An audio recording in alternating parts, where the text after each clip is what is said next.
வீடியோவில் நம்ம என்ன பார்க்க போகிறோன்னா ஹரியானா அம்பாலா கேண்டில் இருக்கிற காய்கறி மார்க்கெட்டை பற்றி தான் பார்க்க போகிறோம். இங்கே வந்து எல்லா காய்கறியுமே நல்லா ஃப்ரெஷ்ஷாக கிடைக்கும். திங்கக்கிழமையை தவிர மற்ற எல்லா நாளும் இந்த மார்க்கெட் வந்து ஓப்பனில் தான் இருக்கும். இது வந்து ஒரு ஹோல்சேல் மார்க்கெட்.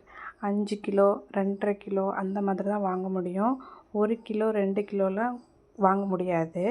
இப்போ வந்து வெயில் காலமாக இருக்கிறதுனால தண்ணி காய்கறிகள் தான் நிறைய கிடைக்கிது. சொரக்காய், பூசணிக்காய், வெள்ளரிக்காய் அந்த மாதிரி காய்கள் தான் நிறைய கிடைக்கிது. எலுமிச்சைப்பழம் கூட இங்கே வந்து அரை கிலோ 1 கிலோ அந்த மாதிரி தான் வாங்க முடியும். நம்ம ஒரு மாரி 10 ரூபாய் 20 ரூபாய்க்குலாம் வாங்க முடியாது. பின்னாடி போயிட்டுருக்கிறது தான் ஹரியானாவோட பஸ்ஸு. வித்தியாசமாக இருந்துச்சு, நம்ம ஊர் மாதிரி இல்லாமல். காய்கறி மார்க்கெட்டை விட்டு வெளியே வந்ததுமே வெளியிலே தள்ளுவண்டி கடையில் பழங்கள்லாம் நிறைய வச்சுருப்பாங்க, வாங்கிட்டு வந்துடலாம். இப்போ வந்து இங்கே மாம்பழம் வந்து 2 கிலோ 100 ரூபாய்க்கு கிடைக்கிது.